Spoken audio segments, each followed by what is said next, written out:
Welcome to this edition of Brews and Crews. I am your host, Chris Jacobson, and I am here with another returning guest, my good friend, who's also my wedding party. Paul Ebner is back on the podcast.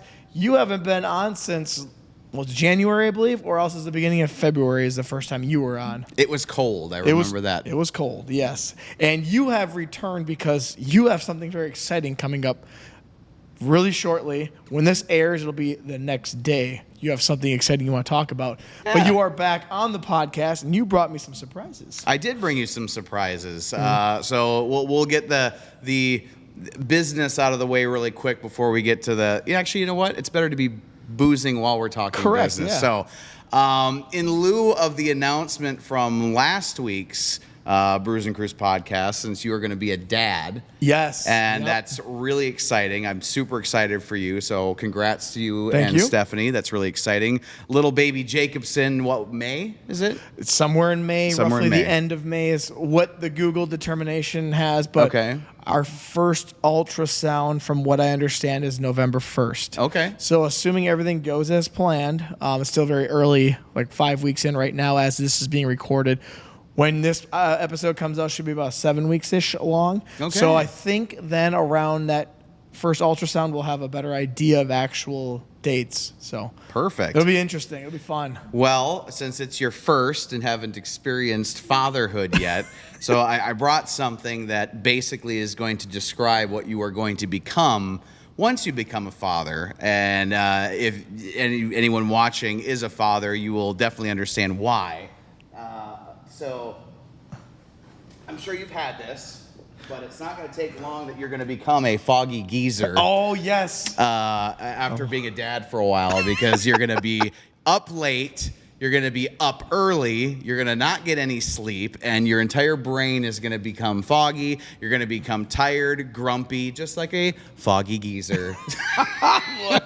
I have had this, but not on the podcast yet. All right, perfect. And actually, I got a decent story with this beer. I did a little bit of research. I did even. Ooh, I it's searched, nice and cold. I searched Brews Crews Foggy, because you always post what you're drinking. Yep. So I knew if you'd already had this, that I'd find it. And I didn't see it, so I was like, all right, I think this is safe. You are absolutely right. I've never had this, and this looks like the most badass can you've ever seen. Well, I mean, it's Warpigs, which is named after Ozzy Osbourne's song with Black Sabbath. Is that what this is from? Yes, that's what they named it after. That's what they named after. But I told you I'd have the history. Sure. So the fun part is, if you don't know, and it's kind of a cool story. So Warpigs Brewing was actually a collaboration of Three Floyds Brewery, which was named after Pink Floyd. Oh, yeah. Okay. In Illinois, and I'm going to forget the name. It's like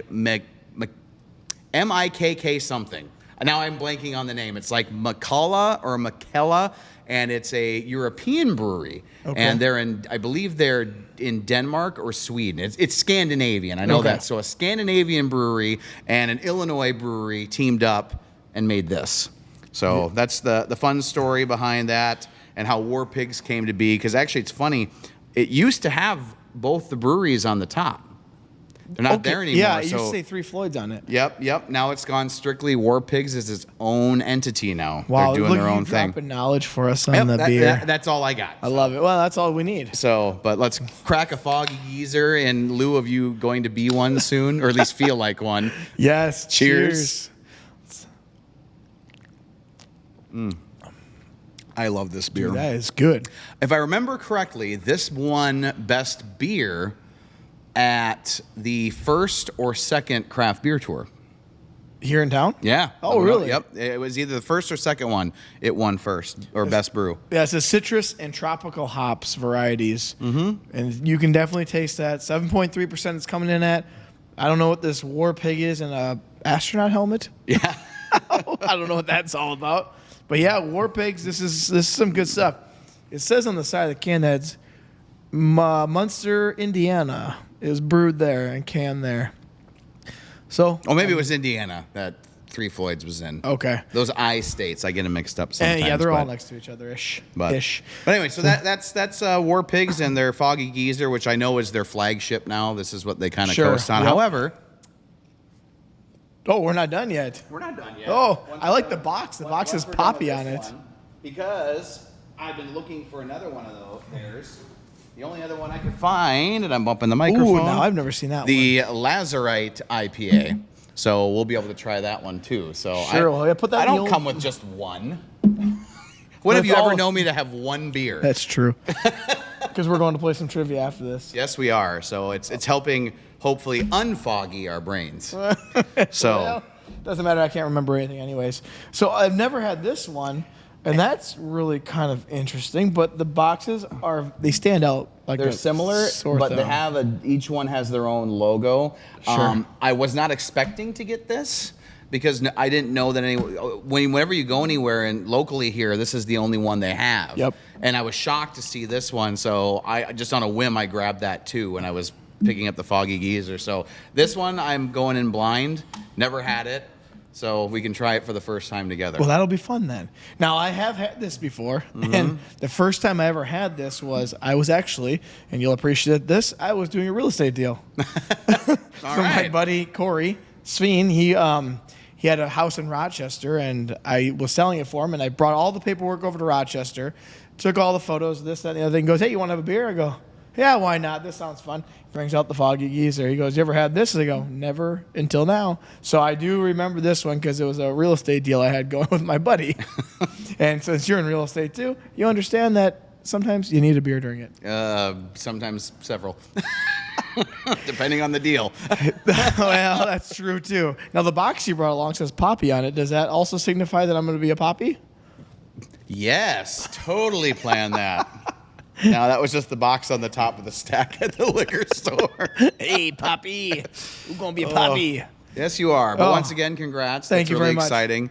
But yeah, I appreciate you bringing me back to talk about what I've got going on. I'm pretty excited about it, and I'll probably have you on that as well once I we would get love things to. rocking and rolling. But where I work at the radio station, Leighton Media, we started the Leighton Media Podcast Network. But hold on. Before we get there, Okay, let's all talk about fatherhood. You know what? That's a good idea. Let's leave these people sweat this out. and Yep. You get to wait. See a what the little bit. announcement is. So fatherhood. So what do you need to know about ask away. Well, it was fun. We just had a guys' night the other week where it was you, me, and some of your buddies who are now my buddies, and we all got together, and it was a bunch of dads except for me at the time. Yep. And now I know that I'm going to be. And so, when you had your first kid, Chloe, what was it like? Obviously leading up to you're helping out your wife, but then day one hits, and what happens on day one? Here's the deal. We were spoiled rotten with Chloe. Like we were it was and this is from the male perspective, so obviously I can't speak for all the stuff that the female body goes through and all Sure. that kind of stuff, but it was pretty textbook. Even the labor, you always hear the rumors of oh my gosh, I was in labor for 27 hours before you finally, Jessie was, when we had Chloe, her water broke naturally. She actually called me. I was actually working literally right next door at Cars and Credit at Nice. the time. And all of a sudden, one of the other sales reps come flying out with the cordless phone, and she hands it to me, and it's Jessie. And she's like, hey, it's time. My water broke. You need to take me to the hospital. So I ran home, grabbed her, and we went to the hospital. That was at about 5:45 in the afternoon. Okay. From that moment to Chloe being out, it was like 9:20. So it was pretty quick. Everything went really smoothly. Natural didn't have to have a C-section or anything. But then, then of course you're worrying about is she going to scream all night? Is she going to be colicky? All that kind of stuff. Not colicky, not screamy at night. Chloe slept through the night at 6 weeks. Ooh. Which is kind of unheard of. So we got spoiled rotten with Chloe. How many hours is considered sleeping through the night? Is there a certain hour that you're talking about? She would we'd put her down 8-ish. She'd be up and down and up and down. And then for bed, we'd put her down at 8, and usually she slept till about 6 a.m. Okay. Literally through the night. We were shocked. Jessie would get her up to feed her because she needed to, but we could have gone through the night and probably not done it. Sure. And she probably would have been fine. But just for Jesse's sake, because you have to empty those things. I don't know how family friendly we need to stay on the podcast. Do whatever you want. But they need to be emptied. Sure. So that that's kind of what she just got up and she said, I don't want to waste it. So Chloe would get up, she'd feed, she'd go right back to bed. Now Lincoln, our second. Well, he's already mouthy. He's loud right now. Opposite end of the spectrum. Okay. Would keep me up, and at this point I was at the radio station, so I was having to be up at 4:15 every morning. We'd be up with him. He'd be screaming his head off till 1:32 in the morning. Wow. So, and I don't know. I mean, the more I've talked to people about it, it seems like it's a second child thing. Like first children seem easier. I don't know if that's just what we get in our heads or what, but we'll hope you have have a Chloe. Have a Chloe baby, yes. Well, she's just, I teach your kids, so I know what they're like. Chloe is much quieter than Yes. Lincoln. Lincoln this year now is very talkative, a lot.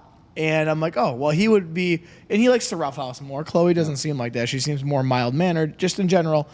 Was she just turned 10 or about to turn 10? She'll be 11 actually. 11. Today.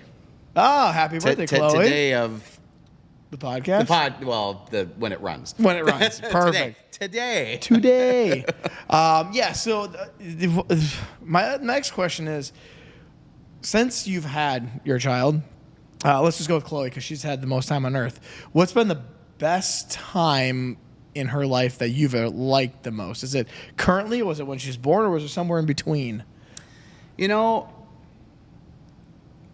I mean, she's a daddy's girl, so we've spent quite a bit of time together, and I think I would say now-ish, like probably now and then back like 3 years or so. I mean, it's all been fantastic, don't get me wrong, but once they can read and we can do stuff together that I don't feel like I have to dumb down my brain a little bit. I mean, which is fine. You get used to that. But I just love the fact that, perfect example, her and I just went to a Lego convention last weekend together. And they had it in Rochester.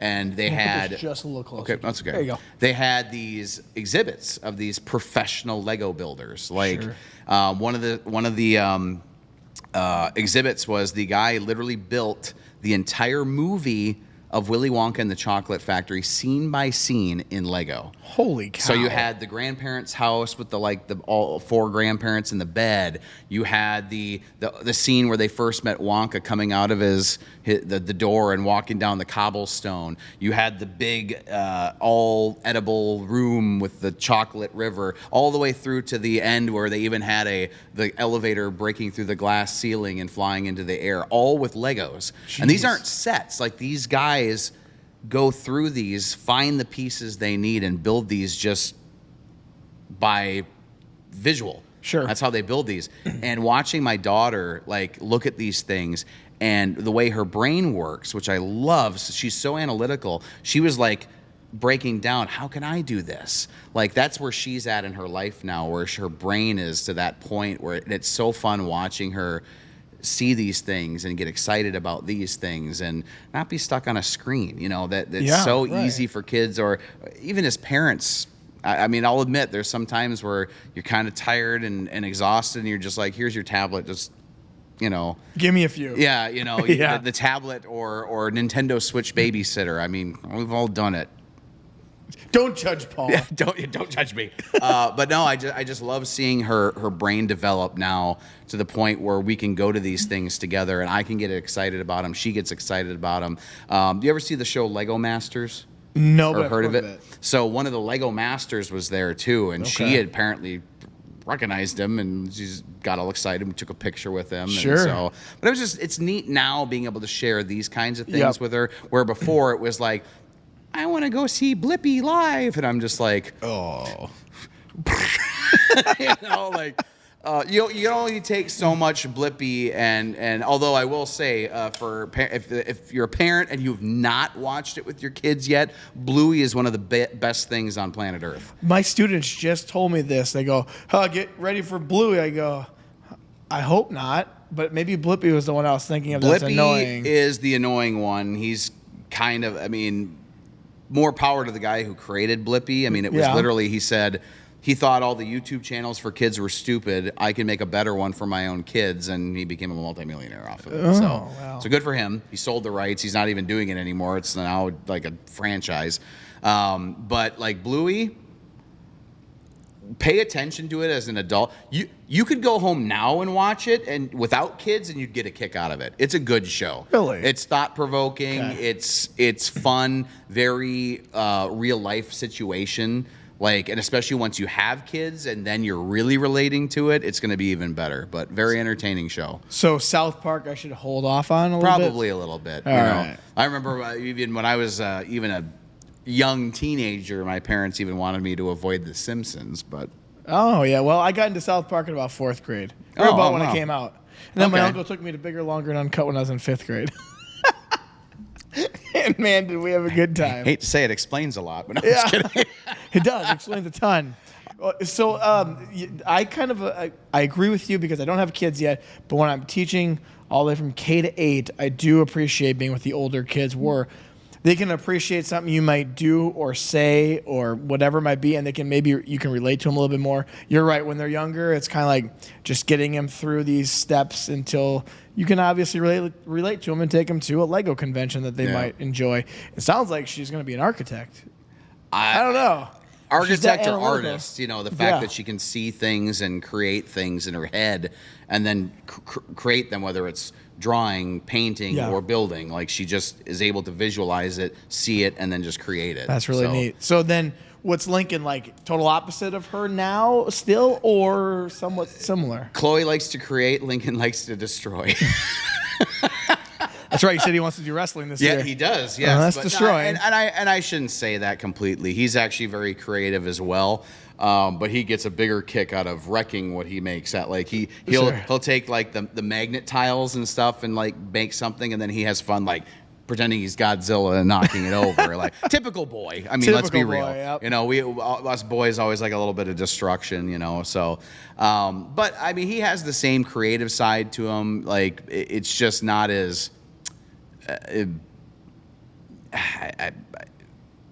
trying to think of the word, but she's just so much more.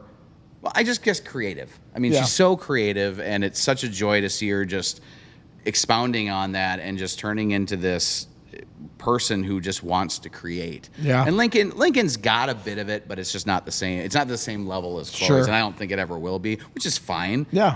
Everyone's different, and all kids are going to be different. He'll find his own thing. Exactly. So hardest part about being a father from the last 11-ish years?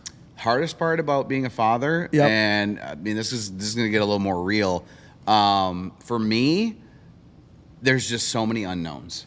There's so many unknowns. You're constantly paranoid about are they healthy? Are they surviving? Are they mentally okay? Did I just ruin them because I yelled at them? It's like you always deal with that, but at the same time, am I allowed to swear on here? Yep. For lack of better terms, people ask me like, well, what do you want for your kids? Or what do you want them to become? I'm like, I don't care what they want to be as long as they're not assholes. Like, I just don't want my kids to be assholes. I don't want them to treat people poorly. I don't want them to think they're better than people. I want them to care about their fellow man, as tacky as it sounds, but that's what I want for my kids. I want them to just be good people. Sure. Whatever they choose to do for a career or their like life direction, I don't care. As long as they're a good person, I know I did my job. Yeah. And it's that paranoia of not knowing, am I doing that? Am I being a good enough person around my kids to make sure they're going to be a good person? Yeah. That is the hardest thing. Well, I read this thing. I think it's a quote, and it's probably by The Rock. So who I think it's from, it says it cost, and I tell my kids this all the time, it costs $0 to be kind to someone. Yep. And you're exactly right about that. It doesn't matter what they become, as long as they become a good person in general for the general public. So then, what's the best part? Best part? It's probably what I would probably call the rewarding part. Oh, the rewarding part is so watching when they them. do make decisions that make you proud. Ooh, yes. I mean, when they, like Chloe just did her first book report, and watching her, like I helped her with it, but I didn't really need to. She totally could have done it by herself. Most of the times, the only questions she was asking me is if she spelled a word correctly. Oh, yeah. But, I mean, she was excited about the book, which is kind of cool because it was a book I did a book report on when I was her age, Which one was it? Banicula. Banicula. Yep. It's about a dog and a cat that live with this family, and they adopt a bunny rabbit that they found at a movie theater. And after they find the rabbit and it's in the house, they keep finding vegetables that are white and drained of all liquid. So they start thinking the rabbit's a vampire. Banicula, Dracula. Oh, gotcha. Banicula, Dracula, got it. So that's where it came from, and it's a fun book. It's perfect for like 4th through 6th graders. I loved it when I was a kid, and now seeing my daughter reading it and love it, and then do a book report on it, another rewarding moment right there. Yeah, it's kind of cool to see. Yeah, kind of yeah. So, but yeah, it's neat seeing them succeed, and be excited about things besides once again, a television screen or a video game, even though I'm a gamer, so I don't mind seeing my kids be gamers. Right, but it's exciting seeing them get excited about things that are not just television and stuff like that. Well, they always say everything in moderation is just fine. As long as they're not just stuck to a screen, that's it. But it doesn't sound like that at all because Lincoln wants to do some wrestling. Maybe it's because he watches WWE, which we'll get into. Your daughter is big into Legos. I know she's into more than that, but just from seeing your kids, knowing them for the last 5-ish years or whatever it's been. Really, it's been since I sold you the house is when I really got to know your kids. Yeah, 4 years ago-ish, and that's really when I got to know them. And now that I teach them, I think they're great kids. Well, thank Chloe's you. I appreciate been that. Really good. She's grown up really well. Lincoln, he's getting a little wilder, but I'm sure he's going to tone it down. He's a boy. Yeah, he's a boy. Right, Yep. exactly. Yep. And he's in 1st grade, so he likes. And he's actually the fastest one in his class right now. I don't know if you knew that. I don't know if it's a proud dad moment, but there's one for you. That is a proud dad. Well, and he wants to play. The other sport he's really interested in is baseball. So I could see, and he's not bad. Like we've done t-ball through Rolling Stone community for the last 2 summers, and he loves it. Sure. So he's getting good at it, and he was always like one of the fastest around the bases. And usually they all run, and of course he's like having to slow down because the kid in front of him can't run as fast. So you can tell he's like, come on, go faster. Get running, kid. Yep. Well, the last thing I want to ask you is, and I'm putting you on the spot here with That's this fine. one. For me, give me one piece of father advice that I should consider doing or think of when I have a child. We don't know if it's a boy or girl, so that wasn't even hard. I know exactly what I'm going to tell you. Don't be afraid to let them fail. Yes, I love that. Seriously, it's because as a parent, you do not want your child to fail. No. But they have to. If they don't, they won't learn. Yep. And so it's very easy to, I'll do it, or I'll help you with it. Sure, or, and your instinct, your parental instinct of, I want my child to survive, I want them to be the best they're going to be, you're going to immediately want to jump in and do that for them. Yep. But you have to force yourself to be like, no, they have to be allowed to fail. Yep. So, and when I teach kids now, I like to do that with kids. Granted, it's not my child, so it could be different when it's my child, but I do like to watch them fail so then I can say, hey, see how that didn't work? Try it this way. So I'm hoping I have the same reaction since it'll be my personal child rather than someone else's child I'm trying to teach them. You will, but it'll be 50,000 times harder because it's your kid and you're like, I just want them to be the best at everything. But you just have to know that. And they need to, not only do you need to let them fail, they need to see from you that it's okay. That's the other thing. And I struggled a lot with that. And I'll admit that. There was points where I would get frustrated with my kids. And I had a point with Chloe that we finally had to sit down and talk. And she said, I just don't want to fail for you. Like, and I'm just like, Chloe, it's okay to fail. So we had to have that conversation. Yep. And I think every parent at some point needs to have that conversation, because kids don't want to disappoint their parents. So they're afraid to fail, but they can't be afraid to fail either. So you have to let them, and they have to be willing to fail too. Yeah. That's a thin line. It is. It's a thin line to walk on. But it's the best way to have them realize it's okay. I don't have to be perfect. I don't have to be perfect at everything. It's okay because I'm going to learn from it. That's awesome. So. That's a great piece of advice, because I see the same thing. Like I said, as I'm teaching other people's kids, I see the same thing. You know, they got to fail in order to understand. And otherwise, you never understand what failure is until you get older and you're like, oh, that's devastating. Yep. So that's great.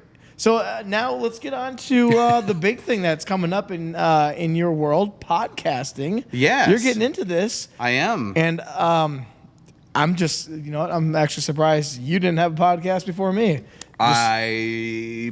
Well, we had our YouTube channel for a little, our short-lived YouTube channel. Logic. Yep, Wrestle Logic. Held right over there behind my head at the bar. And it was great. It was a lot of fun, but it just, I don't think we were quite prepared for how much work was involved, because there was a lot of work involved with that. Yeah, you know that. But here's a good thing about that. That's where you and me became good friends. That is true. Because you said, I got this idea for a YouTube, and I barely even knew you. Yep. I don't even know the first time we met unless you do. That's right. We met at the conference room. The Kensington. In the Kensington. That's right. Yeah, I do like, remember that. You go, I got an idea. And I'm like, oh, okay. And I'm like, I don't really know Paul at all, but I know he's a nice guy. That's all I knew about you, really. Then you figured it out. That's not, no, I'm just kidding. No, he's just some big a-hole. Just like his kids. I failed. So, yeah, we did. That's right. We had Wrestle Logic. And we were analyzing wrestling matches throughout the week, or wrestling shows. Yep. I gotta say, you're way more into that than I was. I was kind of there for the. You were the color commentary. The silly comments, I guess. Yep. You were the color commentary, and I was the play-by-play. You were, and so. I mean, it just kind of went away for whatever reason. We just got busy. Life happened, and this was 2017, I think it was. 17, 18, or maybe 18, 19, but I think it was 17. Was it that far? I think it was. My goodness. I know, and that's just so crazy that, I mean, there's a lot of them out there, and I'm gonna get to the point where I'm getting to when I start getting into what your adventure is, or your venture is here with podcasting. So it's coming out October 1st. Yep. Okay, and this podcast will be dropping on September 30th. So tomorrow, folks. Yep. Tomorrow, his new podcast comes out. What's it going to be called? Okay, so it's the Still Real to Me podcast. It's still real to me, damn it. Exactly. That's exactly I met that guy. That's exactly what I named it after, and I chose that because, you know, I think that it's sometimes frowned upon to be our age and be really hardcore wrestling fans. People, yes, it's sometimes. Remember how when we were at your house and we had our guilty pleasures? Remember we were talking about, what's your guilty pleasure music? And I was like, Nick Lachey for me, probably. Because if I was out and about, I'd probably mine was ABBA, by the way. And so I think it still is for an adult male, almost in their 40s. Well, me, you're already there. Yes. It might be considered a guilty pleasure because some people would call it make-believe, probably, because it's fake wrestling. And I'm here to tell you, wrestling isn't fake, it's predetermined. Yes. My face was really broken that time. It didn't fake break. It wasn't a fake face for me. It really broke. But everything's predetermined. And the way I always tell people is I go, you watch movies, correct? Those actors all know that's predetermined. No. They already know the outcome. You don't. But movies are cool. I don't know. I'm into wrestling, but I'm into more of the behind the scenes of wrestling. Yep. And I'm really into the big ones like Royal Rumble, which we're going to have a party again for you, and your birthday, and Royal Rumble, perfect weekend. We're going to have another WrestleMania party because that's just, you have to. Those are the two I really get into. SummerSlam, Survivor Series, never really got into that much. SummerSlam, maybe a little bit I did, but I'm getting a little more into Survivor Series now that they've added the War Games stipulation. I think is pretty cool. Okay, but I've never watched that. I miss the old school though. Remember when Survivor Series was teams of 4 and then they got eliminated? Like they haven't done that in years. That's where The Rock came in. Yeah, that was the first time. Yeah, that's right. It was Survivor Series or 95. Yep, The that's Rock. right. Rocky Maivia. And his little hairdo. And his little like ribbon. They weren't even. They were like ribbons. He literally had like the gross like birthday ribbons. Yeah, that's right. He did. It came down.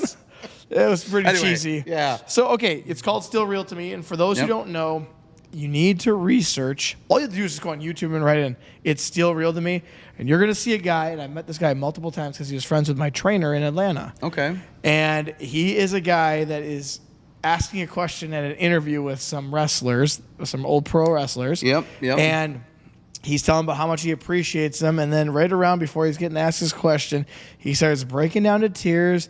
And he says, "It's still real to me, damn it." And they go, "Oh, get a hold of yourself, buddy." Yeah. Well, and so that's what it's named after. Well, and that's because to me, as a 41-year-old male, when people are like, "Oh, what are you into?" I'm like, "I love professional wrestling." Mm-hmm. There's always a pause. And then they're like, "Oh, okay, like, fine." I don't think I've ever had someone like flat out insult me or be like, "Oh, it's fake, right?" Like, I've never had that, but I've definitely had the, okay. And for me, like a lot of people are like, I know they're thinking like, "Oh, it's fake," but just like you said, movies are scripted. Movies are set ahead of time. I mean, heck, at this point, I think the NFL might even be predetermined. And you know what? A lot of people's reality shows are predetermined too, and they don't even know that they're watching predetermined stuff. But for me, what I love about it is I love the physicality of it. I love the acrobatics of it. I love the fact, like, how did they do that and not actually break that guy's back? When there's a move called a backbreaker and they're literally dropping a man across their knee, that should hurt. Like that, if it would be done just to be done, it would probably actually break your back. But the art of doing it to make it look good, but not actually, kill your opponent, that's the art of it, and that's what I love. Plus, I love the storytelling. The storytelling is... just that's what I love most about, I think, wrestling is just the storytelling. So when it's done right, it's chef's kiss. There's times where it gets frustrating and you're like, that was stupid. Why did they do that? And that's exactly why I'm doing the podcast. Nice. So what? Well, first of all, I want to go back to what you were saying. When you tell people this, what I've realized, and I wonder if you realize this too or find out, the more you talk to people, the more they go, "Yeah, I used to watch a lot of wrestling, and I still sometimes do." Yeah. And I'm like, yeah, I'm not the only one. So this is funny. I'm almost ready for my next one. Okay. The funny thing is, when Steph and I first started talking, because we met online, we started dating, and you know how, well, I don't know if you know how dating online goes, because you didn't have to do that, I don't think. But you meet a lot of weird or interesting people. And so that's a very, very polite way of you to say it. Yes. What he meant to say, he meets a lot of psychos. I met a lot of people that didn't tell their whole story up front. Gotcha. And so maybe I was kind of one of those, but I wasn't at the same time. Everything was on there, but I go, I do this kind of strange thing. And she's like, "Oh God, what is this?" And I go, "I do professional wrestling." And she goes, "Oh, that's no big deal. My brother and I used to watch it all the time when we were younger, and we were big into it." I'm like, "Oh, okay." She goes, "That's not weird." I'm like, "Well, that's it." And she goes, "Oh, I thought there was gonna be something like you're into this creepy, weird fetish or something like that." I'm like, "No, it's just I'm wrestling guys in underwear." It's weird when you say it that way, but when you watch it on TV, you're like, "That doesn't look weird at all," because you grew up watching it. Yeah. And the more people you talk to, the more you realize that more and more people loved it, watched it a lot. Maybe they don't watch it so much anymore just because life got busy, or maybe they just think it's stupid. Who knows? It's fine, though. I love the storytelling. But where I'm going with this now is, what is yours going to be about? What's the podcast? It's Still Real to Me. What's going to be your niche, maybe? So basically, I got the idea from my director of programming at Leighton Media. I keep forgetting we changed our name. Where you work? Yes, where I work at the radio station here in Winona. But and he's out of St. Cloud, and we have a meeting. We on Zoom once a week, and I just, for whatever reason, I went on this tangent about wrestling, and I started talking. I mean, he was the same way. He's like, "Oh, I loved it as a kid. I watched it all the time." So he just asked what to him was a very simple question, but you cannot ask a wrestling fan, "Oh, what's going on in wrestling right now?" Oh, that's when you down a rabbit hole. It's exactly. So that's what happened. So when we're supposed to be talking about work, I went down this rabbit hole about wrestling, and our meetings are only supposed to be 30 minutes long. All of a sudden, we were at like an hour, and he goes, "Oh crap, I got to get to another meeting." He goes, "But I'm going to call you when I'm done." I'm like, "Okay." So he went out. We got off the meeting. I went back to my work, just normal work, and all of a sudden he calls me and he goes, "You need to do a podcast." And I said, "Why do you say that?" He goes, what just happened to us?" He goes, "I'm not even that big of a wrestling fan, but I couldn't stop listening." Oh, nice. So what I plan to do with it is I'm going to give a very brief synopsis of what happened that week in wrestling. I'm going to mainly center on WWE because that's what I watch. Now, I know there's AEW, TNA is now getting really big again, especially now that they're teaming with WWE. And I know there's other ones too, but for me specifically, I enjoy WWE main roster. So I'm going to do like a very brief synopsis of what's happening. Okay. So kind of almost like a quick review, what happened on Raw, what happened on SmackDown. And then I'm just going to talk about what I think is going right and what I think is going wrong at that time in wrestling. And then I'm going to fantasy book as well. Oh, yes. So I'm going to be like, okay, so at this point in the story, this is what I think should happen, whether or not it's going to happen. And then I'm going to keep track of, did I call it right or did I not call it right? Well, you're pretty good at that because usually during WrestleMania and Royal Rumble, you usually win the prediction sheets. But I never take the money. No, I'm just saying you're good at it. Okay, all right, fair enough. You're always in the top 3? I'm always in the top 3, and I don't even watch that much anymore, unfortunately. I just can't get into the week-by-week thing. I want the big one. I want the payoff. I want to watch that part. Although, shout out to Dave for winning this last year and literally coming in saying I haven't watched in months. So, yeah. Yep. Well done. Oh, yeah, that's right. Dave did win, didn't he? He did win. Yeah. Dude, you know what? We need a belt for every WrestleMania. We need like a belt that you could just a predictions belt. A predictions belt, and you just tack your little tag on there or something when you win it, and it goes home with you that year. And we had that one. Eli, remember Eli gave one away to us. I'm not getting rid of that one. I know you're not getting rid of that. That's in the trophy room right now. I'm not getting rid of that one. But yeah, we should get a predictions belt. Shout out to Eli for giving that. That's like a $300 belt or more. You just like, yeah, this is whoever wins this. Like, really? And then I was kind of like into him. Like, that's wait. because his wife made him get rid of a couple. Was it Becky? Is that her name? Yep, Right? yep. Oh, Becky. Becky and Eli, they're good people too. Yes, though. they are. And he loves. Shout out, guys. Yeah. We love you. Yes, we do.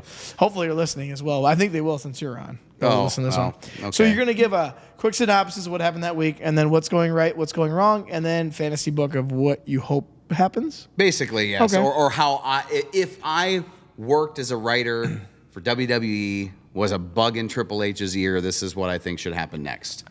So you know what should happen next? We should try the Lazarite. Lazarite? I hope I'm saying that right. It looks like Lazarite? Lazarite? I don't know. It sounds like something that I should take to the Renaissance Fair this weekend. All right. One for you. One for me. And let's give this a whirl. Like I said, I have never had this before. So this one actually has a tag on it. It's not printed on the can. It's like a sticker on it. Oh, wow. Maybe it's brand new. Interesting. It's an IPA, though. Here we go. Indian Pale Ale. All right. Reflection of lives past. Seeker of truth. The Rock gives firm purchase for the journey ahead. Stay the course. Dang. Cheers to staying the course. I felt like I was just giving a speech before we're going to war with the pigs. That's good. I think I might like this one better. Where are we coming in with this one? I don't even have an alcohol content on this. Yeah, the other one, it was like right there. It's probably too high. Too high to put on the can. We're not going to tell you. Just guess. You'll find out. They don't? Oh, I don't think that they have to put it on the can though. Don't. This one says it right here. This one says right in the box. This one says nothing. They're sneaky. When we go to trivia and we're like, "Hey, everybody," then we'll know it was. Why. Wow, we might have to go to the Google here at some Google. point. Well, But as long as you have that your is phone. a tasty IPA though. That is really good. I like this one. Warpigs, you're doing it right. I like it. So now they're not 3 Floyds anymore. No, they're not. So once again, though, if you want to tune in, they're going to drop every Tuesday. And you're doing it weekly. I'm doing it weekly, so every Tuesday. So you'll have something on Monday, which will be Brews and Crews to listen to. Then Tuesday, you can listen to Paul. The Still Real to Me podcast on the Latent Media Podcast Network. Just go to WinonaRadio.com, click connect, then click podcasts. So now I got questions because since I'm doing this all myself, are you having to edit it too? Oh, yeah. And all I'll be that? producing it myself. Will there be any video? Or just we audio? Eventually are going to add video. Okay. Right now we're a radio station, so we don't have the cameras and stuff yet. So we're going to start just on audio, so you'll be able to get it on like Podbean and everything like that. But eventually the plan is to add video down the road. Okay, So and what it's gonna be on? What, Podbean?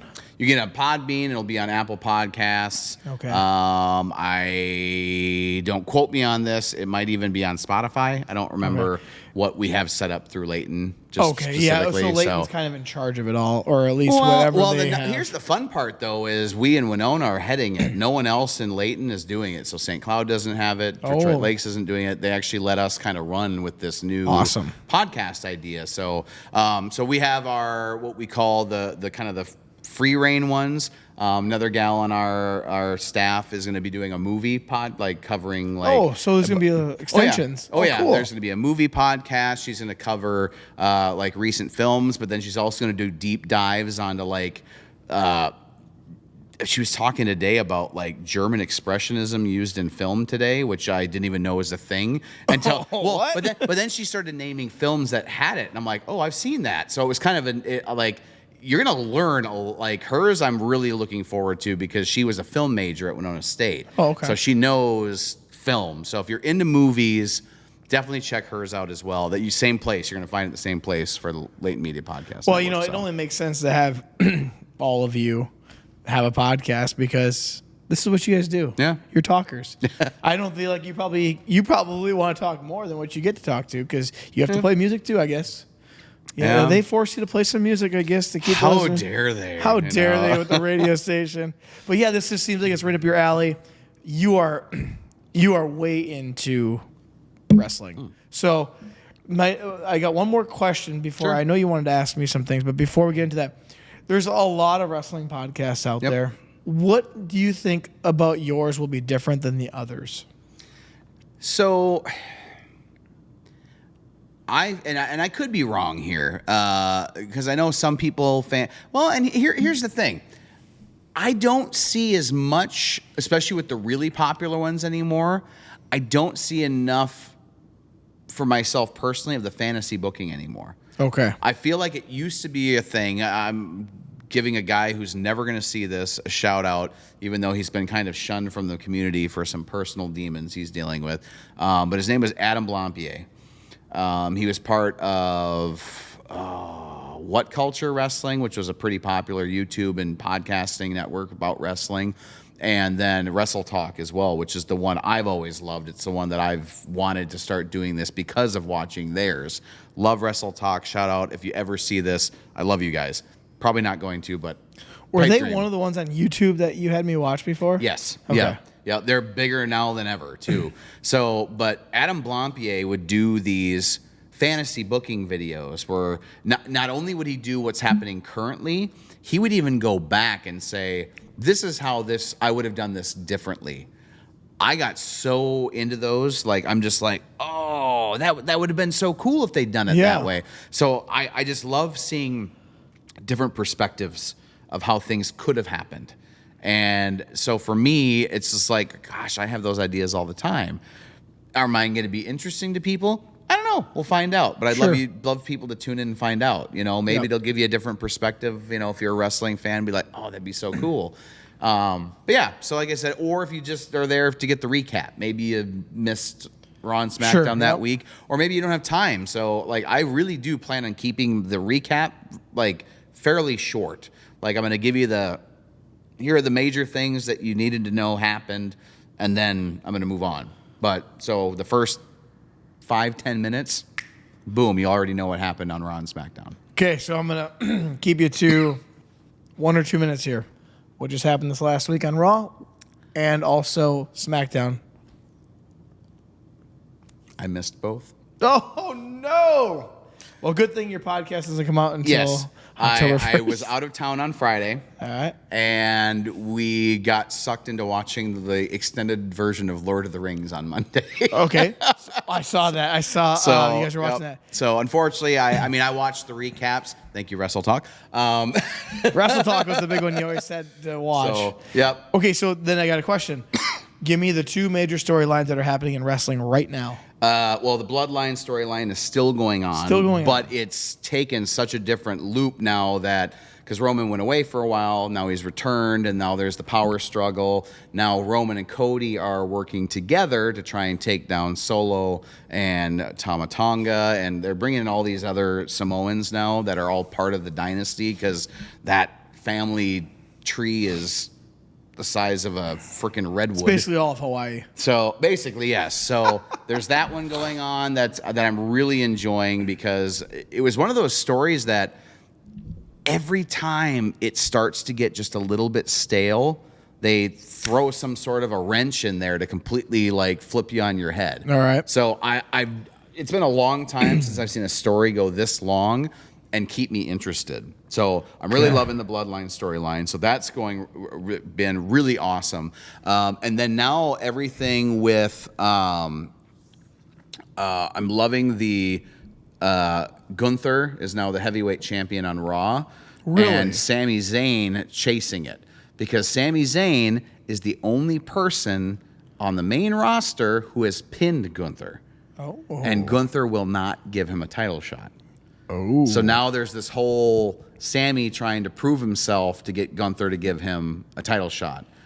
So I'm loving that. It's because it's an underdog story. It's the Rocky story, you know. So and has that been told 30,000 times in wrestling? Yes, but when that's the point of it. But when it's two characters that you can really sink your teeth into, like Sami Zayn and Gunther, I'm sold every time.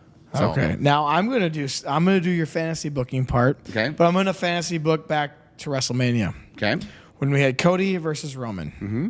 That whole storyline leading up to it was talking about who's the head of the table. And it was Roman. Here's where I fantasy book. Obviously, I don't know what the Rock's contract is. My fantasy booking would have been this. Rather than doing all these people coming out at the end, like John Cena and The Undertaker and Seth Rollins, what I would have done is The Rock would have come out. And I probably already told you this, but this is for the public now to hear. I would have had The Rock to come out, do his deal on Roman. Cody pins him. Rock picks up the microphone and says, "I'm the head of the table, bitch." And then that's it. And then The Rock walks off. Roman so The walks Rock would off. have cost. Well, Like he played it up because he was always. Here's how I think of it. Okay. I always think of it as Roman was almost saying, "Rock, I'm bigger than you." We know that's not the case. Look at The Rock nowadays. The Rock is always going to be, if you're going to the family tree, the bloodline, Rock is always up here. Roman's under him. And that's where I'm like, The Rock I thought was going to do that. He was at the end of it, was just going to screw over Roman Reigns. Cody wins. Rock picks up the mic, says, "I'm the head of the table, bitch. Remember that." And then he walks off. And because didn't Roman get some time off now? He did. He's back now. Oh, he's back now. Yeah, he's back now. He needed some time off from what I remember reading. And The Rock, his contract is usually here, there, a few times a year. It's like it's like Brock Lesnar. So that would be my fantasy booking for WrestleMania, and that's about where I stop. The only problem I have with that is then it taints Cody's victory. Yeah, and that's right too. Now you could argue 8 people got involved in the match, so it was already kind of tainted. But it wasn't, to me, tainted as far as it was more of an overcoming than it was he needed help to win. Well, Roman already had 3 people helping him. 3 people came out to equalize it, so then it was back to a fair fight. Now, if The Rock just came out, turned on Roman, beat him up, and then Cody just pins him, then no one would take Cody seriously as a champion. Because then they'd be like, well, yeah, he beat Roman, but he had to have The Rock do the dirty work. Sure. See, I didn't see that. So that's why this could be your podcast, not mine.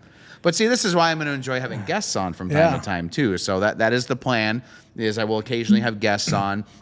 Here's the other kicker. I do also want to occasionally highlight local stuff, too.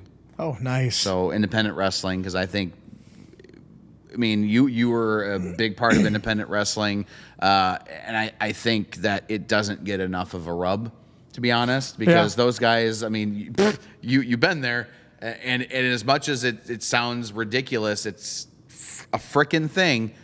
Some of those guys literally work for a hot dog and a handshake. Literally. There's one time the guy promised all these things, and he was just a slime ball. I didn't know the guy personally at all. It was just who the promoter was. The guy came in, oh, yeah, we're going to get you on TV, this, that, and the other thing. And I'm like, oh, man, we're at the Black Horse. Like, where are we going to have this TV? And not belittling the Black Horse, but you'd have to have some bigger place to hold TV, because obviously at the Black Horse is very condensed, so it's hard to have a camera there that would be able to capture everything. Plus, the entrances wouldn't be that great either. But that being said, the guy built it up, acted like he had all this money, comes down to it, show's over, has not a dollar to pay anybody, pays Ken Anderson about half of what his rate was, gave us all nothing. Everyone's in the back just completely pissed off. And Andre Klinecki, good friend of mine, owner of the Black Horse, he goes, I knew something was up with that guy. He came in the day before in like sweatpants and a polo and asked for free food because he said he was the promoter and that's just what he gets. And Andre's like, no, you're not getting free food. So he already knew something was up the day before, but obviously Andre he's not going to say anything. It's not his place to say anything. He's just the owner of the venue. He's not the person putting on the show. So yeah, I've been there for nothing before. And I remember the guys, we should hold him over the damn rails and shake him until he gives us some money. I'm like, well, we can do that, but if he still doesn't have any money, you can't. So you can do that and get yourself into some legal trouble by, domestic assault or whatever you want to do. I'm like, it's not really worth it for what, $50 we were going to get paid probably. Yeah. I'm like, think of it long term, but whatever. The guy got out unscathed. But then I did some research on him, and I don't even remember his name. And yeah, that wasn't the first time he had done that. So wrestling is a very shady business. Well, and I don't even. There's some really legit people out there, know, and it stinks because they're, and we've both been a part of it, you much more than I have, but I've been a part of it enough to hear about the seedy underbelly, if you will. But it's like, and it stinks because there's a lot of independent wrestlers I've talked to that they're so jaded because of it. They don't know how to trust anyone. They never want to work for any new promotions because they don't know anything about the person. So they're like, I don't know if I'm going to get screwed over. And it stinks that there's that many people in the business that are willing to and are okay with just screwing people over who they're not out there asking for hundreds of dollars. Some of them are just like, you pay me the gas money it took me to get here. I'm happy. Because most of them, it's just a love of the business. They love it, and that's why they do it. They probably would do it for a hot dog and a handshake, but some of these guys won't even give you the hot dog. Nor the handshake. We didn't want a handshake from that guy. But yeah, you're right. It seems like entertainment is like that. And you never know what's legit and what's not until you go there and do it. People go, oh, here's the preview of the independent scene talk what I'm going to have occasionally. Well, there's always the, it's for a benefit. So that's just a fancy word of saying you ain't getting paid. Yeah. I'm like, as much as I would love to help out a benefit, I still got to travel. I'm still putting myself at risk. Nobody else is. And you might raise a couple $100. I'm like, it's tough to do those benefit shows. I mean, you want to help out people, but I'd rather just donate a couple bucks, if anything, because your time, your gas, your risk of your body, it's like, eh. So yeah, there are some of those. But again, those are just fancy ways of saying you're working for free tonight, bud. Yeah. And yeah, you do have to negotiate your rates. That's the other thing. You don't get paid much. People always ask me, how much do you get paid for one of those shows? I'm like, about enough to cover the gas and maybe a hamburger from McDonald's, and then you're going home. But it is, I always tell people, I go, well, you also remember when you were a child, you played everything for free. In fact, you actually paid to play all these sports, then traveled, spent all your time. So I'm like, it's all the same thing. I mean, it's just it's a hobby, really. It's an opportunity is actually what you're looking for at the independent scene. So you never know what you're getting yourself into. I mean, one time I remember I had two choices. One was a show in Alabama. This was when I was living in Georgia, and the other one was working at a birthday party locally in Atlanta. So I took the local one. And I told Dave, I said, "Hey, there's one in Alabama for you. If you want to take my spot, you're more than welcome to." So he took my spot. He went to Alabama. I stayed local. I wrestled in an 8x8 ring. So that means you could literally stand in one turnbuckle and the other person could, and you could reach out and shake each other's hands. It was the oddest thing. There was no spots. How do you even do anything in a ring that size? Trust me, it didn't even matter. The kids were just so enthused that wrestlers were in a ring. I guess. That was all it was. So it was it inflatable too? That would have been better. It was hard as a rock because there's no give. Oh, man. It's 8x8 ring, so there's no give to it. So I'm like, this is interesting. But I actually got paid more than Dave did going to Alabama and wrestling in a ring because it was a family that paid to have wrestlers there to do the show. So those are awkward things that you have to do. How about thumb wrestling? Dude, that was so much fun because you just didn't know what you're getting yourself into. Again, it was local, so I know the place. I know the people. I knew Derek. I knew, I'm like, this is just going to be kind of fun. And there was no rehearsing. So there was nothing on the line. You didn't have to get nervous for anything. Like, I want to make sure I hit my spots right. I'm like, you're doing thumb wrestling. Well, make it as fun as you can possibly make thumb wrestling. Unless you're Maru and, shattering a pint glass in your hand, and thank God not slicing his hand open. I'm still, to this day, wondering how he did not end up with stitches in his hand from that. But I remember anyway. Me and David or Aesop Mitchell, we started thumb wrestling. And then it took a toll. That was Falls Count Anywhere. And then it went Falls Count Anywhere where we're still thumb wrestling. And I'm chopping him on the chest. He's chopping me on the chest. Patrons that were there having beers were slapping him on the chest. And then we went back and we broke the plastic ring that our fingers were in. And I won the No, you didn't. We still have that. My kids still play with it at home. Really? Yep. I thought we broke it. I fixed it. Oh. Way to go. You're on the ring crew. You just popped a part off. It didn't break. I just need to pop it back on. And then I got a little belt buckle. I still have that belt buckle. It's thumb wrestling champion. Longest reigning thumb wrestling champion. Challenge me, baby. You better get me on your podcast for what's going on in the thumb wrestling world, Give me the details of what's going on. That is the best dumb idea I've ever had. That was so much fun, though, because there was just no pressure. I remember when I talked to Derek about that and I brought that up, he was just like, we could make that work. But we had also had shows there, too. So it was a good way to promote shows at Island City. And one of the best ones was the first one they had ever done there, which was in the parking lot. Huge tent. It was packed in there. I remember that. Yep. It was fun. I remember it was kind of chilly out. You go into the tent and it was really warm in there because there were so many people there. So that was really a fun time. But yeah, wrestling has I think it's with any entertainment. Modeling, you never know what you get yourself into. I remember I did a modeling thing for weddings down in Viroqua, Wisconsin. Didn't know what I was getting myself into.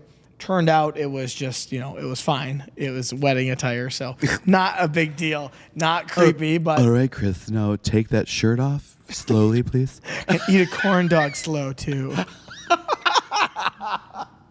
Wow. But no, that was Boy, this podcast took an interesting turn. hey, this podcast is about everything. It is. And that's right. I'm actually wanting to go there next is the other thing. But yes, I mean, I did that. It was for basically free. They paid for lunch and stuff like that. I didn't get anything other than an opportunity. Yep. But it's modeling, and it was fun. It was like, I don't know, 4 or 5 hours long. Fun time. Gave me some experience of how to do it, and hopefully it comes out sometime in the fall here. It was back in April is when I did that. So All right. I haven't been able to publish any of my photos, which they came out very nicely. But hopefully they come out sometime soon so I can say, hey, this is some of my work. Because I really do actually like the modeling portion too. Okay. I love doing that. I love doing this. Wrestling's got its own aspect of the live entertainment where there's a reaction. Yeah. I mean, you get a reaction. But, I got just as much of a mental high from doing this and also modeling. I get a mental high from doing all that. I've done it for Knitcraft back before they got bought out. So St. Croix Knits, I've done modeling for them. And I don't know what it is. I just like being in front of a camera, and I've told everyone that. So, and how that goes. You like being in front of a mic too, so you get it. Yeah, I do. You don't even have mic flags where you're at, do you? Moving on. You're gonna get some still real to me, damn it. I do. I need I have a logo. I already have a logo. Oh, ready you to made a go. logo? Oh, Awesome. Our graphic designer made me a Well, logo. she got a graphic designer. All I got is Canva. Oh, well. I can make my own on Canva. There's a good chance that she designed it in Canva, but So I have a question. This is related to right. microphone voice. okay. How do you get your voice the way it is? I mean, there's a thing as radio voice, and you can tell, Paul, when you talk to people, you can hear your voice. It's distinguished. It's very distinguishable. I can hear you when you're talking to people. I know you're there, and it has to do with how you project your voice. Is how I guess. It always seems like it's in good tuning. My voice is very weak. If I have a few too many to drink, my voice really weakens. Or if I have to, especially when I was coaching basketball in the winters, I would definitely, my voice the next day at school was rough. I mean, it was like I was just trying to get through the day. It was like that. But you're always like right there. It's just. So it's funny when you said when you've had too many to drink. My wife would disagree with me. When I drink, mine gets more boisterous and I get a lot louder because there's several times where I've had a few drinks and I'm talking and she's like, "You need to tone it down." Well, I feel like it's the alcohol in my vocal cords is what I'm saying. I don't. Is there a way to strengthen your vocal cords? It's a muscle. Yeah. Okay. And I don't know if mine comes from the fact that I've been doing theater and I've been doing, technically, I mean, when I look back on it and realize what I've done semi-professional singing. I was part of a internationally touring choir, Okay. so it was, Yep. I don't know if it's just doing all those things have just strengthened my vocal cords. And so I've been able to just always have that. I think there's also something to be said with sometimes you're just born with it. Yeah, it could be. I mean, a lot of people ask me, well, like, how did you get into radio? And everyone thinks like I went to school for it, or I did some sort of training. I had no training in radio. Didn't go to school for it. I think it's just one of those things that either you have it or you don't. And I'm not saying that you don't have it, because I think you're just fine. I don't think you're giving yourself enough credit, because as a teacher, you have to have a prominent voice, and I think you do have a prominent voice. I don't think maybe it's just once again, I've just used mine for what I've been doing for so long that I'm just used to it. Is there wood here? Okay, there is. I'm knocking on wood now. I've never lost my voice ever in my life. I've never, people sometimes in there like we've literally had people in our radio group that could not come in because they lost their voice. People who've been doing it for years. However, God help me, I've never lost my voice. Okay. Ever. Yep. Have I been rough? Absolutely. Best if you want to hear me rough, hear me after a night I went out and sang a lot of karaoke. That's when you will hear me incredibly rough. Okay. I'm still able to make it. I don't know how. I can't tell you. I don't have a regiment. I don't have a exercise for my voice. It just It just is. Okay. I wish I had a better answer for That's you. okay. But I mean, that's all I had. Like, I don't know, and do I sound differently on a microphone than normal? Yeah, I think so. Some people are just used to my voice. Actually, a quick story. My wedding, I grabbed the microphone to thank everyone for coming. And I was just like, hey, thank you all so much for coming. It's so great to see all you here. All of a sudden, I get an elbow from Jessie in my ribs. She's like, stop using your radio voice. I'm like, what are you talking about? And she goes, you went into radio voice. So she can very well distinguish the difference between when I'm on and when I'm just me. I don't hear the difference. A lot of my friends don't hear the difference. But for some reason, she's the one person that she's like, oh, you're in radio voice. And I'm like, I think it's when you get excited about something. what are you talking about, Chris? Well, I mean, when you start talking about something you are very passionate about, Yes. you get a little bit more tone to your voice. Mm-hmm. So I would say, yeah, but we talked about just fatherhood a little bit ago. You were very more calm, and then we got into wrestling, and you got way more boisterous, I would say. So you're saying I'm not interested in my parenting? You're not even interested in your kids, surprisingly.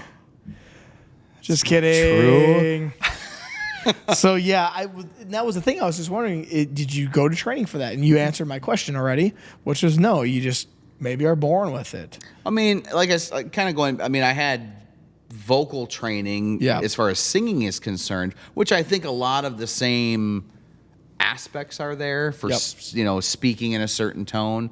Breath control is a big part of it. Okay. A lot of people now we're getting into the nitty gritty here. Breathing from your diaphragm, which a lot of people don't know how to do properly. Nope, you breathe through that was your chest. Your chest raised. Nope, your diaphragm, your stomach should go out.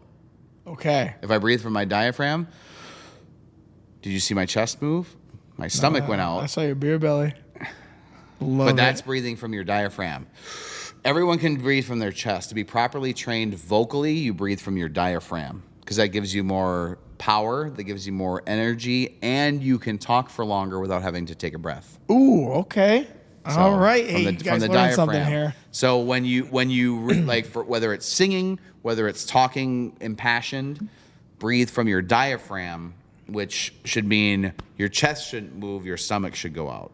Gotcha. All right. So whether you're a singer, and were taught that. It was the first thing I ever got taught in that choir was that's where your breath comes from, because that's how you hit higher notes. That's how you sustain longer. That's how you you actually have more control that way too. In your voice. Right. So all right. Anyway. Hey, now you learned something on the Bruce and Cruz podcast. The more you know. Yay! Anyway. How many different directions have we gone today? Doesn't matter. Well, okay. So here's a funny thing. I wanted to add this in there somewhere, but I don't know where to add it in. But here it is. I was going to go off your podcast. This is your plan. This is what you're wanting to do. It could evolve into more. Who knows? Because when I first got doing this back on January 1st, I thought it was going to be about just talking about beers and maybe talking about cars that people are interested in. No, it's turned into much more than that. And I'm so happy it has, because I would have just put myself down a rabbit hole of, this is all it's about. And I'm still trying to maybe get away from that a little bit, because I don't want people, when they see it, Brews, it's all about beers, Cruise, all about cars, or maybe a cruise ship, whatever. I want people to now tune in and be like, wait a minute, it's totally more than that. It's right now, we're talking about fatherhood. We talked about wrestling podcast that you're coming out with, and you had some questions for me coming up, you said. But also, I've had a lady on here talking about running 5Ks, and we had water. I've had a guy on here talking about when on steamboat days and having a Mountain Dew. I've had a lot of bourbon on here. So I'm so glad that I didn't pigeon myself down a rabbit hole of this is all it's about. I'm glad it's turned into so much more than that, because I would have really ran out of guests, really. And the only reason I have people back on is because I really want to ask more You mean you would have questions. ran out of gas? I would have ran out of gas. See what I did there? The racing fuel. Dad joke. That's the other thing you got to get really good at is dad jokes. I do that good with my students already. Okay. Yep, so yep. Natural at this. So yeah, that's the one thing I was like, man, and And I'm trying to still get away from that, showing people. That's why I do the TikTok, so people can see a 1 minute clip of maybe a highlight of that time. Because, I just had a band on. We talked about music. So I've had so many different things, so many different beverages. Beers aren't even, I think bourbons might be right up there with the beers that people come in with. And some people bring them to me because they go, I got something you got to try. And otherwise I say, hey, tell me what you want, because that's usually what it is. And you told me, no, I got something. I got a surprise for you. And the Foggy geezer, because I'm going to be a foggy old geezer, I guess, with a child. That makes sense. You're going to feel like one. It'll be a while before you're a geezer, but there's going to be days where you're just like, I feel like an old man that doesn't want to even get up and do anything today. Sure. So you had some questions you wanted to ask me, you told me, and you know what? We've gone through so much so far. But yes, in lieu of my podcast launching and talking about wrestling, and that being the thing, the main question I wanted to ask you is, I know we're already running a little long right now. That's okay. The one thing, because I'm curious what it was for you. I feel like every wrestling fan has that moment that turns them from this is fun to watch, to I don't want to miss this anymore. There's a match or a moment, or or even maybe for some people it's an entire pay-per-view or show, that just everything worked. But like, what was it for you that made you a fan? That said, so I'm a wrestling great. fan now. Okay, here's what it was. Back in 5th grade, so we're talking 97-ish, 98-ish, somewhere in there. I remember my dad saying that Hulk Hogan used to come to AWA here in Winona. And I knew wrestling was on TV, and I knew that there was 2 of them on, but I didn't know anything about it. So I was looking for, here's how much I didn't know about wrestling when I first tuned on. I didn't know that the biggest matches were at the end. And I didn't know that, you build your story up. So I'm like, well, which one's got Hulk Hogan on? I'll watch that. So at first, for maybe a couple months, I watched WCW because Hulk Hogan was on it. My dad said Hulk Hogan came to Winona. I'm like, this is really cool to see. And everyone knew who Hulk Hogan was. But what really got me tied into wrestling was WWF. And at the time, it was The Rock and Stone Cold building up their Intercontinental to the WWF Championship, and then the Stone Cold Vince McMahon storyline. All 3 of those built in together, that's what got me into it. There wasn't really a specific match that got me hooked on it. It was that storyline of Rock, Stone Cold, Vince McMahon, all 3 of those tied in. Hulk Hogan was the reason I probably started watching, because I was looking for it. I didn't know how anything was built, but I was a WWF guy. And obviously during the commercial break, sometimes I'd tune back over, but I'd always come back over to WWF. Sure. And I'm not a hunter. I am not a redneck, as they would call Stone Cold, but Stone Cold was my absolute favorite guy, because he'd come out, he'd give the finger, and he would do his thing, kick everyone's ass, and they thought it was the coolest thing. And then when The Rock came into the dynamic when he was fancy shirts, that was cooler than when he was with the Nation of Domination. Yep. That was kind of, he was working his way there, but once he got to the flashy sideburns, all that kind of stuff. I'm the rich, arrogant guy, basically. Yep. But he was so good at it that I liked him too. But I like Stone Cold just better, and Hurley always liked The Rock. So him and I would watch together because we're like, oh, this is really cool. We both like the opposite guys. Kind of fun to watch. But then there were so many other base storylines before that I still liked even as well, like DX. Yeah. Like, this is really cool too. Yep. So to answer your question, Hulk Hogan, because he had some ties that my dad told me. He was at the JCs. They would come to the old Winona Middle School back in the AWA. That was why I started looking for wrestling. But the WWF, Stone Cold, Rock, Vince McMahon storyline kept me in wrestling. Okay. And now as it progressed, I mean, it's still cool to see Stone Cold do things, but then I became a John Cena fan, whether that makes me an idiot for the older people. The kids love him. But I just like that. I've always loved John Cena. Yeah, and you know what? He took the PG era and was able to run with it somehow and still relate to whatever, because he didn't give the finger to people, but he was just kind of a badass guy with the military look. That was kind of cool. Yep. And the word life thing was kind of at the end of the I can say whatever I want on the mic to now we're into PG. Now he's a military guy as well. No, it was the loyalty, Loyalty, hustle. respect, Yeah, yeah. it turned into that, which was, and it wasn't a bad thing. Then he became the cartoon for the kids to all love. You know, Never give up. which was never a bad thing. You know, it was a No. great message. And yeah, you know, you had a lot of the un-PG fans that were a little too like, oh, this is so bubblegum now with John. But it's like, but it kept people watching. However, and merchandise sales. I mean, let's. Well, and that's the way I always tell people. I go, it doesn't matter if the best wrestler or the worst wrestler. It's whatever sells is who they're going to have as their champion. Well, John Cena being the guy that's granted the most Make-A-Wishes of all time, any athlete, whether you consider him an athlete or a sports entertainer, he still has the most. Yes, well, definitely if you can do all that, because I know what it takes to be in a ring and how winded you get. But that being said, the never give up, that is a great message for those younger kids who are fighting for their life with, you know, going through the Make-A-Wish, because they don't do Make-A-Wishes for everyone out there. They do it for people who have life-threatening illnesses. So that message is a good message that he was able to represent for that, and it carried the WWE worldwide, and then also it gets them more sales, but it gives kids hope at the same time. Yeah. So that's what made me fall in love with wrestling, was the people giving the fingers, chugging beers. And that's what I thought you were going to bring us some crotch chops. And suckets. Yes. Because I remember people saying that in middle school all the time. And I was at St. Martin's Lutheran School, and people were still saying suck it. But I really thought you were bringing me Stone Cold IPAs because you said, I got something for you. Next time. Next time. So then I won't have one until next time. So you still haven't had it at all? Mm-mm. And you said, are you sure? Not unless you gave me one. I thought we did. Yeah, we did have it. You came over after it wasn't this last year, but Father-daughter dance? You came, yes, and that's all we drank all night. Stone Cold beers. Well, it was just the one then. I didn't have. No, he has 3 of them out. You said now, right? Yep, and we had. Maybe we did have those then. We did have them then. But apparently they weren't memorable enough, so we need to do it again. Maybe so next time I'm going to have all 3, and we will taste test them all, give our thumbs up and thumbs down.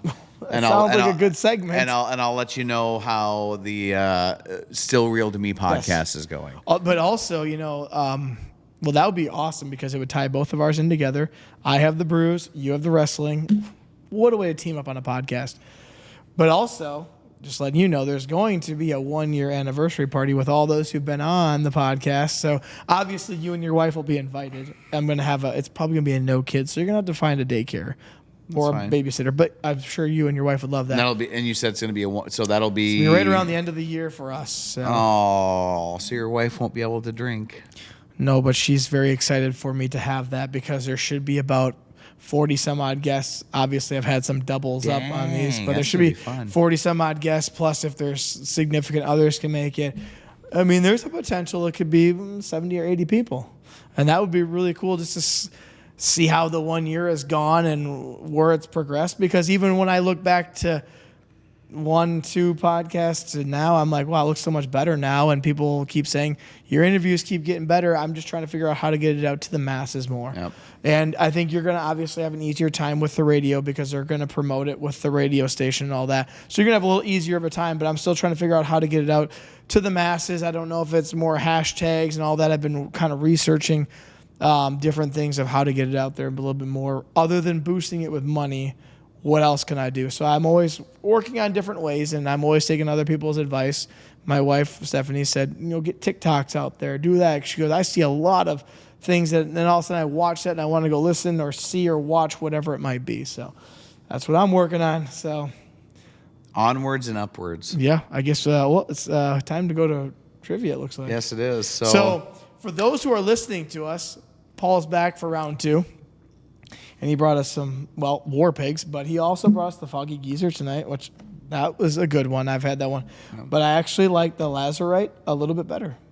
And this one I've never seen in the stores until you brought it here. So for those looking for it, not a sponsor, obviously, but it could be. The Lazarite, the only place I've been able to find it in town is Hy-Vee. So they have a lot of good stuff. Hy-Vee liquor. Otherwise, Foggy Geezer is almost any place in town has it. So. Yeah. And then the other thing, don't forget, coming out on October 1st. Paul has his wrestling podcast. It's still real to me, damn it. I love it. I hope that's your intro. It's still real. It's going to be in there. Damn it. I'm actually, I'll be working on producing it actually as we speak. So you're working on it right now. well, Not right now here, but like Yes. these days. You're okay. Yes. Awesome. I'm working on producing the intro right now. Actually, That'll be so much fun. So you can look for Paul on. Where can they find this? go to WinonaRadio.com, click connect, and then click podcasts. And then it should also be on some major streaming platforms as well. Yes, yep, you'll find it. Podbean, Apple Podcasts, so probably wherever you find your major podcasts, you'll be able to find it. Awesome. So. And again, this has been another round 2 with Paul of Brews and Crews. And you can find me on any major streaming platform if you want to watch, see what we're drinking, just to see what we look like, who we are, our beautiful faces. Check out YouTube. Otherwise, you can go on to any major streaming platform. Apple Podcasts, you're going to find both of us there. You can go to Spotify, Amazon Music, Samsung Music, iHeartRadio. I'm on all of those. If you like what you hear, please like, share, and subscribe. I would appreciate it. Go check out Paul's new podcast coming out October 1st. And again, this has been another episode of Brews and Crews. Cheers.